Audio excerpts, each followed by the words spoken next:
মহিলার আবদার করলো, গো রাসূল, আপনাকে আমরা জীবনের চাইতেও বেশি ভালোবাসি, নিজের জীবনের চাইতেও বেশি আপনাকে ভালোবাসি গো নবী।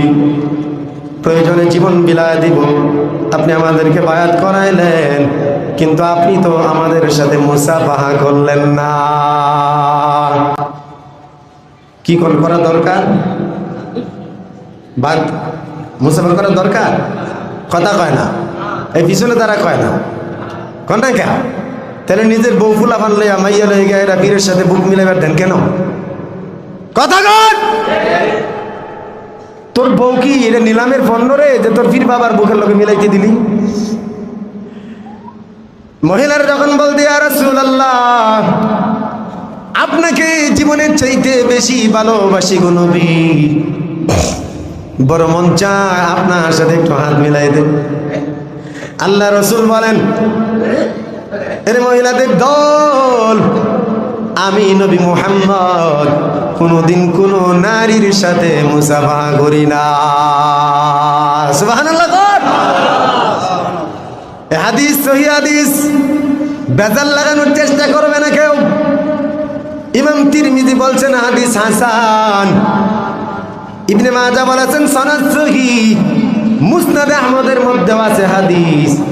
সুতরাং কোন নারীর সাথে পরপুরুষ কখনো কোনো দিন হাত ধরা তো দূরের কথা, মুসাফা দূরের কথা, টাচ করা পর্যন্ত জায়েজ নাই। আমি বায়াত করে পর্দার আড়াল থেকে, তাহলে হাসরের মাঠে আমি কেমনে চিনবো যে এটা আমার মুরিদ ছিল? তোর বউয়ের চেহারা আমার দেখা লাগবে না নি রে?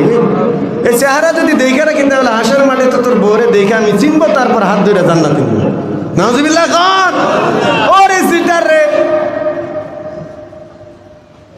জান হাসরের মাঠে তো নিজের স্ত্রীরই চিনতে না, তুই কথা কর না কে? নিজের বউরই চিনতে না। তোর বউ তোর পাশে উলঙ্গ হয়ে দাঁড়ায় থাকবে, তুই চিনবি না?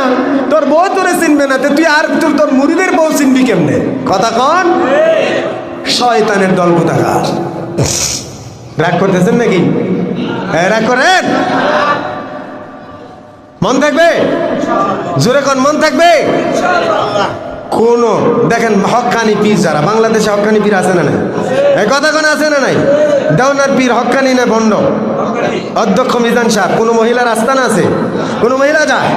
চরমোনায় কোন মহিলা আছে? চরমোনায় মহিলা যাইবে তো দূরের কথা, মাহফিলের আশপাশের এরিয়ার মধ্যে পুরো মহল্লায় কোনো মহিলা খুঁজে পাবেন না। কথা কর না কেন? এগুলো চুকে দেখো না।